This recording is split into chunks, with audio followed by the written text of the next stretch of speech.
El humo negro se elevaba desde el cañón cuando Tomás Guerrero dejó caer las herramientas y corrió hacia su camioneta. No había tiempo para pensar. El fuego devoraba la sierra de Chihuahua con una ferocidad que solo se ve en las tardes secas de octubre, cuando el viento sopla desde el desierto y cada arbusto es una mecha esperando encenderse. Tomás conocía esas montañas como la palma de su mano. Había vivido 42 años en ese rancho, los últimos 5 completamente solo, desde que el cáncer se llevó a su esposa en cuestión de meses. La soledad se había convertido en su compañera, su escudo contra el dolor de volver a perder. Condujo por el camino de terracería hasta donde las llantas pudieron avanzar. Luego siguió a pie. El calor le golpeaba el rostro como puños invisibles mientras bordeaba las llamas. Entonces la escuchó. Una voz de mujer, grave y potente, pidiendo ayuda en español con un acento que no podía ubicar. Entre el humo divisó una figura atrapada bajo un árbol caído, y cuando se acercó más, el aire se le escapó de los pulmones. La mujer era inmensa. Medía al menos 2,10 metros, tal vez más. Su piel morena brillaba con sudor y ceniza. Sus rasgos eran claramente indígenas y vestía ropa tradicional apache parcialmente quemada. Sus ojos negros lo miraron con una mezcla de dolor y determinación que Tomás reconoció inmediatamente. Era la mirada de alguien que no está acostumbrado a pedir ayuda.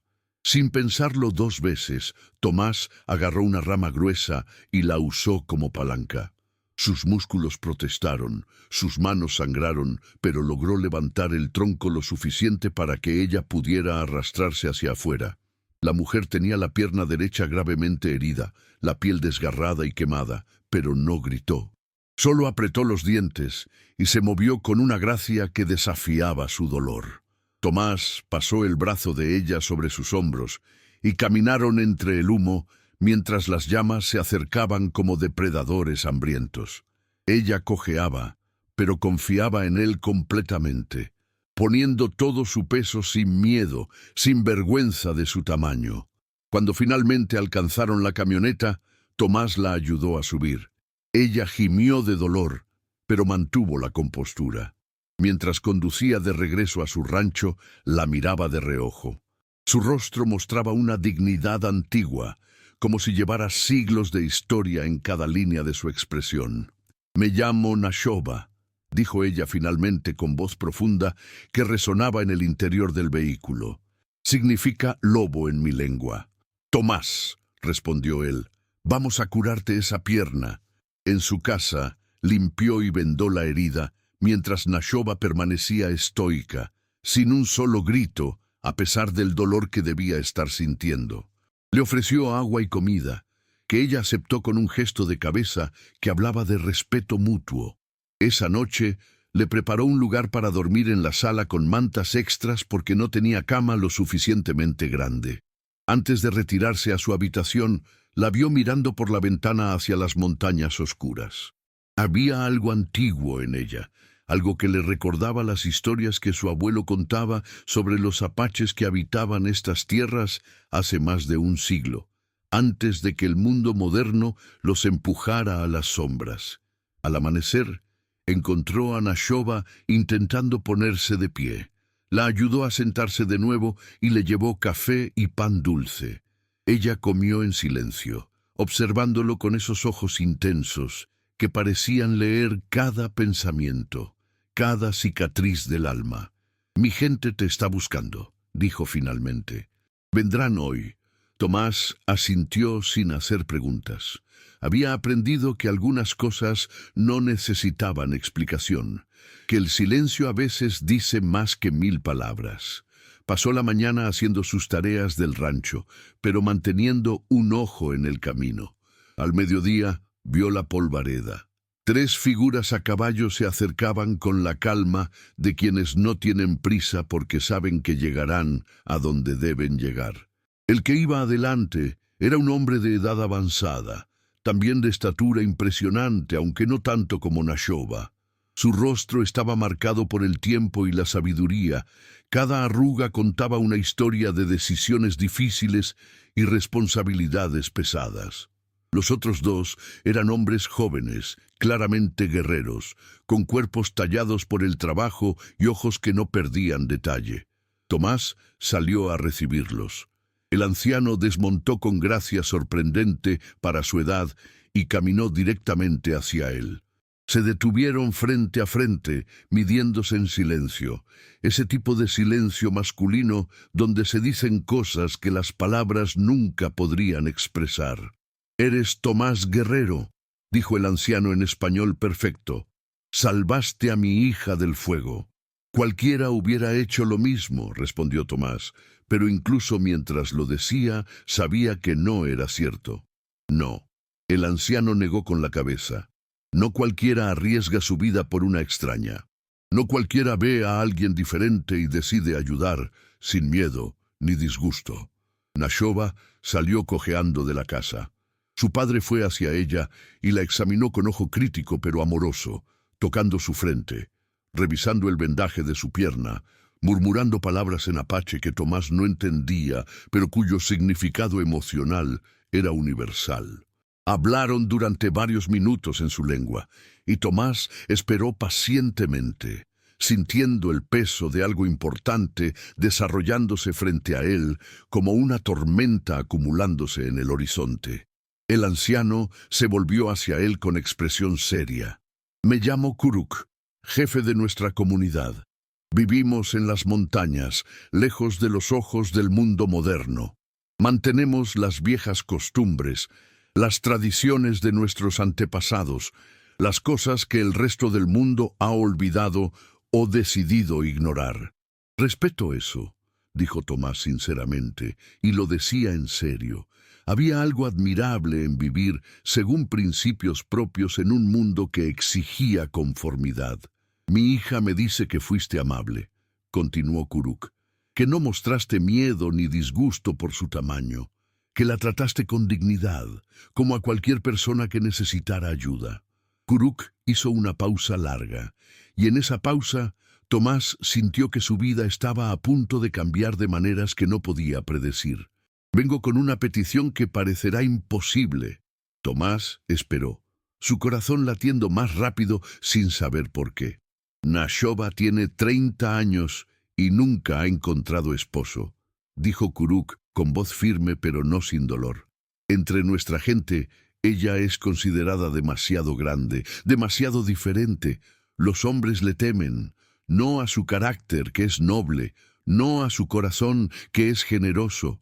Le temen porque desafía lo que creen que debe ser una mujer». Kuruk miró directamente a los ojos de Tomás con una intensidad que podría haber derretido acero. «Te pido que consideres casarte con mi hija». El silencio que siguió fue tan pesado que Tomás podía escuchar su propia respiración, el viento moviendo las hojas secas, el latido de su corazón como tambores en sus oídos. Miró a Kuruk, luego a Nashoba, quien mantenía la vista baja con dignidad, pero no con vergüenza, y de vuelta al anciano. Los dos guerreros jóvenes observaban la escena con expresiones impasibles, estatuas de carne y hueso. «Señor Kuruk», comenzó Tomás eligiendo sus palabras con el cuidado de alguien caminando por un campo minado. «Con todo respeto, apenas conozco a su hija. Nos conocimos ayer». «Lo sé», respondió Kuruk, «y por eso no pido una respuesta inmediata. Te pido que consideres la posibilidad, que permitas a Nashoba quedarse aquí durante un tiempo, para que se conozcan, para que vean si hay algo más allá del deber o la gratitud». Tomás se pasó la mano por el cabello. Su vida era simple, ordenada, solitaria por elección después de la muerte de su esposa. La idea de compartirla con alguien, especialmente alguien tan extraordinaria como Nashoba, lo llenaba de confusión y algo más que no quería nombrar todavía. Miedo, tal vez, o esperanza. A veces eran la misma cosa. «¿Y qué opina ella?», preguntó mirando a Nashoba directamente. Por primera vez, ella levantó la vista y lo miró. Sus ojos negros brillaban con una mezcla de orgullo herido y esperanza contenida, como alguien que ha sido rechazado tantas veces que ya no espera aceptación, pero aún no puede matar completamente el deseo de encontrarla. «Yo no pedí esto», dijo con voz firme que no temblaba, «pero respeto la sabiduría de mi padre. Si tú aceptas conocerme, yo acepto conocerte, sin promesas, sin obligaciones. Solo la posibilidad de ver si dos personas solitarias pueden encontrar algo juntas que no podrían encontrar solas». Tomás sintió algo moverse en su pecho, algo que había estado dormido durante 5 años. Había honestidad en sus palabras, dignidad en su postura a pesar de la situación humillante. Era una mujer que no pedía lástima, sino oportunidad, que no suplicaba, sino que ofrecía un intercambio justo de vulnerabilidad. Si esta historia te está tocando el corazón, si sientes que hay algo real en estas palabras, suscríbete al canal, porque las historias que más necesitamos escuchar son aquellas que nos recuerdan que nunca es demasiado tarde para abrir el corazón de nuevo, que el amor aparece en las formas más inesperadas cuando dejamos de buscarlo y simplemente nos permitimos estar presentes. «Está bien», dijo Tomás finalmente. «Puede quedarse mientras su pierna sana. Después veremos». No era un compromiso, pero era un comienzo. Kuruk asintió, claramente satisfecho con esa pequeña apertura.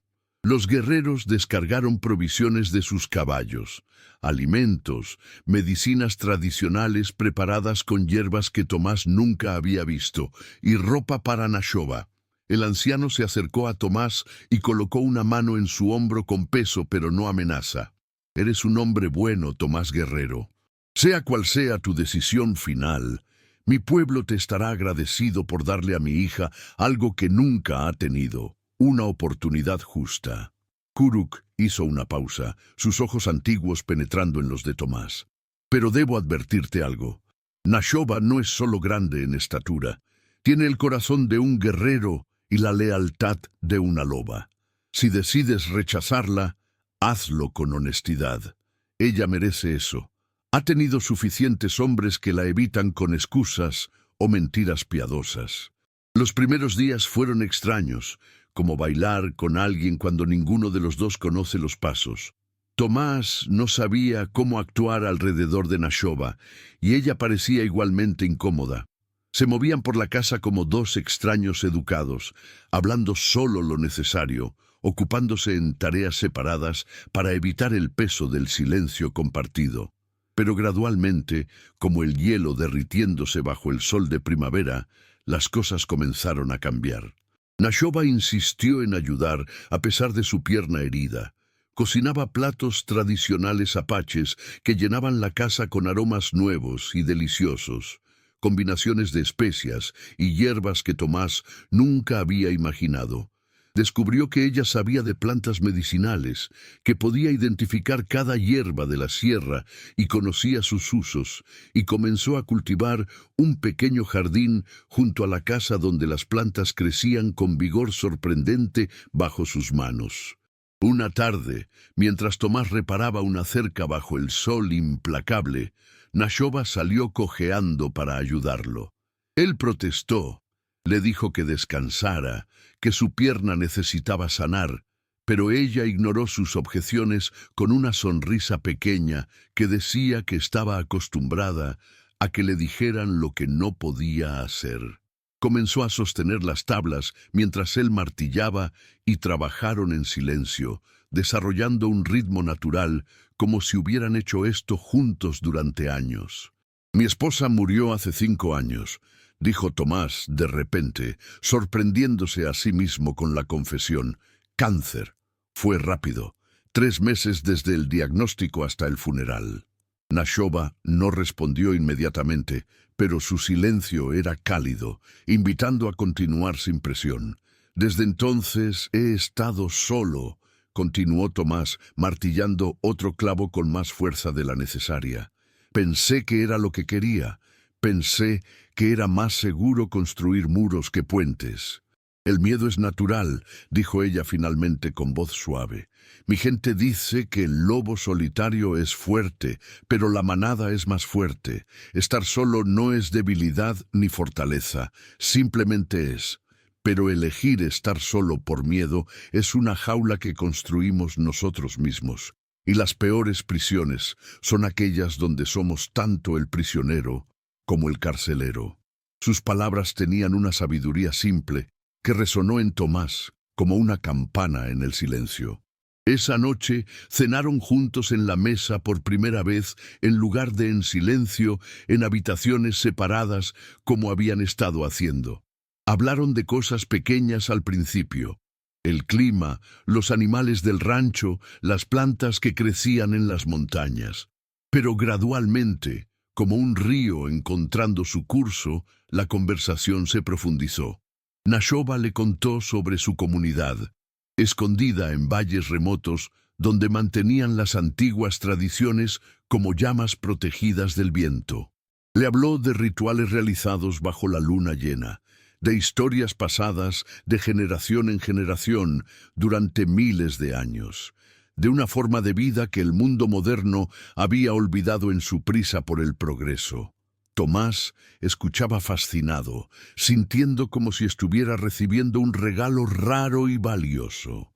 ¿Por qué eres tan alta?, preguntó Tomás, y de inmediato se arrepintió de la pregunta directa que podría haber sonado grosera. Pero Nashoba sonrió por primera vez desde que llegó, una sonrisa genuina que iluminó su rostro como el amanecer ilumina las montañas. Mi abuela también lo era, dijo, y la madre de ella. En mi familia, las mujeres siempre han sido grandes. Mi padre dice que tenemos sangre de los antiguos gigantes que caminaron por estas tierras antes de que llegaran los españoles, antes de que llegaran incluso los primeros apaches. Gigantes, repitió Tomás. Es solo una leyenda, dijo ella, pero sus ojos sugerían que tal vez creía en algo más, que tal vez las leyendas eran simplemente verdades que el tiempo había disfrazado de fantasía. Una semana después de la llegada de Nashoba, el cielo se oscureció con nubes de tormenta que parecían montañas invertidas. Tomás conocía ese tipo de nubes. Eran las que traían lluvia torrencial y granizo del tamaño de pelotas de golf, las que podían destruir un año de trabajo en una hora. Se apresuró a meter al ganado en los corrales protegidos, mientras Nashoba aseguraba las ventanas de la casa con eficiencia, nacida de años, viviendo en las montañas, donde el clima era rey y tirano. La tormenta golpeó con furia primitiva. El viento aullaba como lobos salvajes y la lluvia caía en cortinas tan densas que era imposible ver más allá de unos metros. Tomás revisaba las instalaciones cuando escuchó un crujido terrible seguido del mugido aterrorizado de las vacas. Una sección del techo del establo se había desprendido y los animales estaban en peligro. Corrió bajo la lluvia que golpeaba como puños, pero una viga grande bloqueaba la entrada del establo. Intentó moverla, pero resbaló en el lodo, cayendo de bruces. De repente, Nashoba estaba ahí, cojeando pero determinada, su ropa empapada pegada a su cuerpo como una segunda piel. Juntos, ella del lado más pesado, porque incluso herida su fuerza, era impresionante, lograron mover la viga lo suficiente para liberar a los animales asustados que salieron en estampida hacia los corrales más seguros.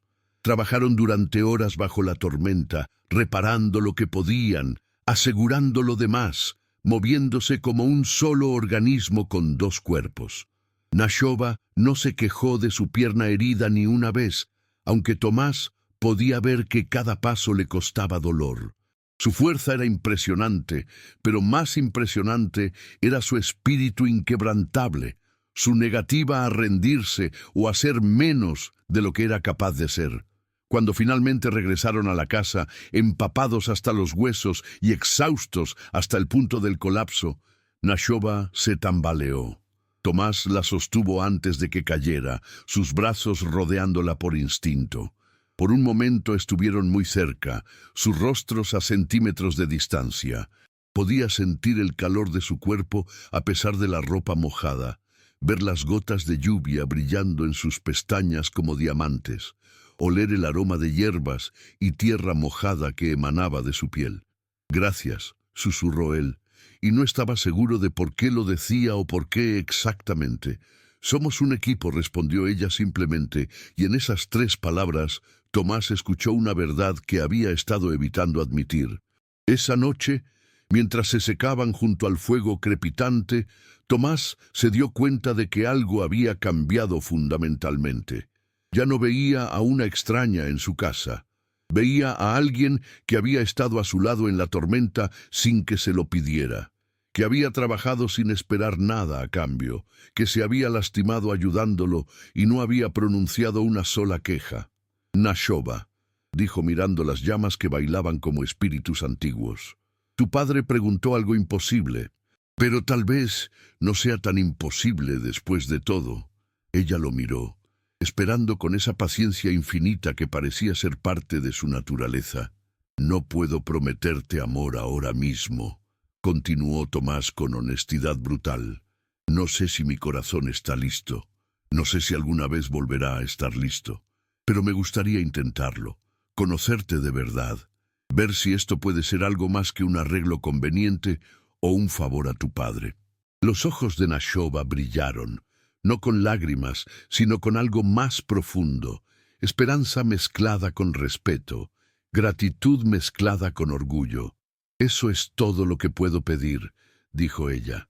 «No quiero que me ames por obligación o por lástima. Quiero que me conozcas, que veas quién soy realmente, y luego decidas si puedes amarme o no. Y si no puedes, aceptaré esa verdad con dignidad». 2 semanas después, Kuruk regresó con varios miembros de la comunidad apache. Tomás los recibió con algo de nerviosismo, revoloteando en su estómago como mariposas atrapadas. Pero el anciano sonrió al ver a su hija y a Tomás trabajando juntos en el jardín, sus manos en la tierra, sus voces mezclándose en conversación fácil. «Veo que han encontrado un ritmo», observó Kuruk con aprobación evidente en cada palabra. «Estamos aprendiendo», respondió Tomás honestamente, porque la honestidad era lo único que tenía sentido ahora. Esa noche, Kuruk explicó que habían venido a realizar un ritual tradicional, una ceremonia de conocimiento mutuo. No era un compromiso matrimonial todavía, aclaró, sino un reconocimiento de que 2 personas estaban considerando unir sus vidas, una declaración pública de intención que le daba peso y seriedad al proceso. La comunidad preparó una fogata grande en un claro cerca del rancho, apilando la leña en un patrón específico que Tomás no entendía, pero que claramente tenía significado. Los tambores comenzaron a sonar mientras la luna llena se elevaba sobre las montañas como un ojo de plata observando el mundo. Nashoba apareció vestida con atuendo ceremonial, un vestido de piel de venado decorado con cuentas y símbolos antiguos que contaban historias en un lenguaje visual. Con su estatura imponente y el fuego iluminando su rostro desde abajo, parecía una diosa de tiempos olvidados, una encarnación de algo más grande que lo meramente humano. Kuruk invitó a Tomás a sentarse frente a Nashoba en el centro del círculo formado por la comunidad. El anciano habló en apache, su voz subiendo y bajando con el ritmo de la lengua antigua. Luego tradujo al español para Tomás. «Este ritual se llama el camino de 2 senderos», explicó. «Cada uno comparte su verdad más profunda con el otro, sin máscaras, sin mentiras, sin protecciones. Solo 2 almas desnudas ante el fuego y la luna. Si has llegado hasta aquí en esta historia, si algo en tu corazón está reconociendo la verdad de estas palabras, dale like y suscríbete, porque las historias más importantes son aquellas que nos recuerdan que el coraje no es la ausencia de miedo, sino la decisión de ser vulnerables a pesar del miedo, de arriesgar el corazón incluso cuando ya ha sido roto antes». Nashoba habló primero, su voz clara en la noche silenciosa. «Toda mi vida me han visto como diferente. Demasiado alta, demasiado fuerte, demasiado para que un hombre normal me acepte. Los hombres de mi comunidad me respetan como guerrera, pero me evitan como mujer. Aprendí a estar sola, a no necesitar a nadie, a construir muros tan altos que nadie pudiera ver la soledad detrás de ellos. Hizo una pausa, sus ojos brillando a la luz del fuego. Pero cuando Tomás me sacó del fuego, cuando no mostró miedo ni disgusto, sino simplemente compasión humana, algo en mí despertó. La esperanza de que tal vez, solo tal vez, podría tener lo que otras mujeres tienen. Una pareja, una familia, alguien que me vea como completa en lugar de demasiado. Tomás sintió el peso de sus palabras como piedras en su pecho.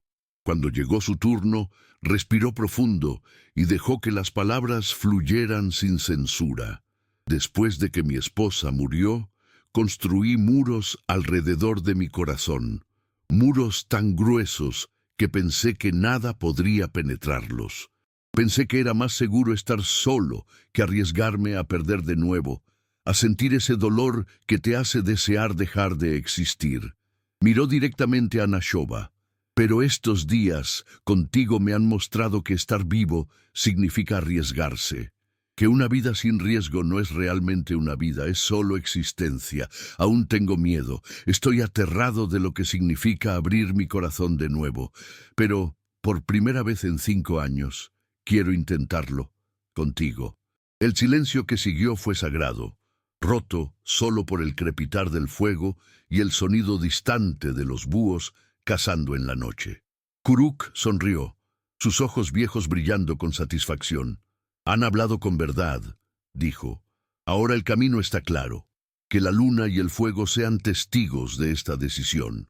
3 meses después, Tomás y Nashoba se casaron en una ceremonia que mezclaba tradiciones apaches y mexicanas, como 2 ríos uniéndose en uno solo. Kuruk ofició junto con el sacerdote local, el padre Miguel, quien al principio se mostró escéptico ante la unión inusual, pero terminó emocionado por la sinceridad evidente del amor entre ellos. La comunidad apache trajo tambores y cantos antiguos. Los vecinos del pueblo trajeron comida y mezcal. Era una celebración que trascendía culturas, que hablaba de algo universal en el corazón humano. La vida en el rancho cambió de maneras que Tomás no podría haber predicho. Nashoba trajo técnicas de agricultura tradicional que aumentaron la productividad de la tierra, métodos transmitidos durante generaciones que trabajaban con la naturaleza en lugar de contra ella.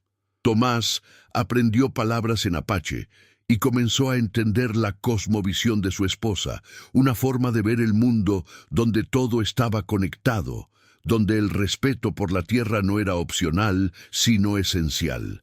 Juntos construyeron una vida que honraba ambas culturas sin sacrificar ninguna. La casa se llenó de olores de cocina mexicana mezclados con platillos apaches. Las paredes se decoraron con artesanía tradicional junto a fotografías de la familia de Tomás. Era un hogar híbrido, único, completamente suyo. Los vecinos del pueblo cercano fueron curiosos al principio, algunos incluso hostiles con susurros y miradas de lado. Pero cuando vieron cómo Nashoba ayudaba durante una sequía, compartiendo su conocimiento de fuentes de agua ocultas en las montañas, salvando cultivos y animales, las actitudes comenzaron a cambiar. Cuando defendió a una familia de abusos en el mercado sin violencia, sino con su sola presencia imponente y palabras firmes, ganó respeto. La gente aprendió que lo diferente no significa peligroso, que lo inusual puede ser exactamente lo que se necesita. Una tarde de primavera, mientras trabajaban juntos, reparando completamente el establo que la tormenta había dañado, Nashoba se detuvo. Su mano fue a su vientre en un gesto instintivo que hizo que el corazón de Tomás se detuviera. Tomás, dijo con una sonrisa que iluminó su rostro como el sol ilumina el amanecer. Vamos a tener un bebé. Él la abrazó. Este hombre que una vez pensó que viviría solo para siempre. Y esta mujer que creyó que nunca encontraría aceptación. La sostuvo con cuidado, como si fuera algo precioso y frágil a pesar de su fuerza. Ambos habían sido salvados, no solo del fuego aquel día en la montaña, sino de la soledad que consume más lentamente, pero igual de mortalmente. Cuando Kuruk visitó y escuchó la noticia, sus ojos sabios brillaron con satisfacción profunda. Se sentó con ellos en el porche mientras el sol se ponía pintando el cielo de naranja y púrpura. A veces, dijo con voz contemplativa, lo imposible solo necesita que alguien sea lo suficientemente valiente para intentarlo. Necesita que alguien vea más allá de lo que el mundo dice que debería ser y mire lo que podría ser. Esa noche, mientras Tomás y Nashoba miraban las estrellas desde el porche de su hogar, ella apoyó su cabeza en su hombro. ¿Alguna vez te arrepientes?, preguntó en voz baja, vulnerable de una manera que rara vez mostraba. Nunca, respondió él sin dudar ni un segundo. Salvarte del fuego fue lo más fácil. Cualquiera con coraje podría haberlo hecho. Permitirme amarte fue lo más difícil. Enfrentar mi miedo, arriesgar mi corazón, abrir muros que pensé que nunca volverían a abrirse. Pero fue la mejor decisión de mi vida. Ella tomó su mano y la colocó sobre su vientre donde una nueva vida crecía. Una vida que sería un puente entre dos mundos, dos culturas, dos formas de ver la existencia. Este niño nunca conocerá los muros que nosotros conocimos, dijo Nashoba. Crecerá sabiendo que el amor no tiene tamaño ni forma correcta, que la familia se construye con elección tanto como con sangre. En las montañas de Chihuahua, donde las tradiciones antiguas todavía susurraban en el viento y las estrellas brillaban con la misma intensidad que hace 1000 años, dos personas improbables habían encontrado lo que todos buscamos: aceptación, propósito y un amor que desafiaba las expectativas del mundo. Su historia se convirtió en leyenda, contada en dos idiomas, en dos culturas, unidas por un fuego que no solo destruye, sino que a veces también forja algo nuevo e inquebrantable. Y si esta historia te tocó el corazón, si te recordó que el amor real no se trata de perfección, sino de aceptación, no de facilidad, sino de elección, suscríbete al canal. Comparte esta historia con alguien que necesite recordar que nunca es demasiado tarde para abrir el corazón, que lo imposible a veces solo está esperando que alguien sea lo suficientemente valiente para intentarlo.